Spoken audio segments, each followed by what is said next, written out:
আপনারা যারা নতুন সবজি বাগান শুরু করতে চান তারা কিন্তু সবুজ শাক আর লাল শাক দিয়ে শুরু করতে পারেন। এই শাকের বীজগুলো আমরা 15 দিন আগে লাগিয়েছিলাম, 15 দিনের মধ্যে এটা খাওয়ার উপযুক্ত হয়ে গেছে। সব থেকে মজার ব্যাপার হচ্ছে আমরা যতই শাক সংগ্রহ করব আবার নতুন শাক হবে। আর এই শাকের কোনো প্রকার যত্নের প্রয়োজনই হয় না। আমরা শুধু আমাদের রেগুলার সয়েল মিক্সের মধ্যে এই বীজগুলো লাগিয়েছিলাম। মাশাআল্লাহ 15 দিন পর থেকে আমরা এমন সবুজ শাক সংগ্রহ করতে পারতেছি।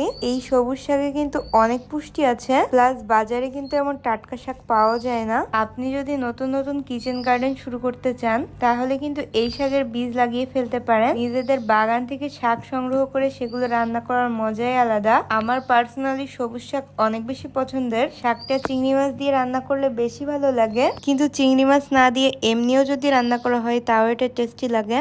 আমাদের বাসায় 4-5 দিন পর পরই এই শাক রান্না করা হয়। এছাড়াও আমরা আমাদের ছাদ বাগানের অনেক ধরনের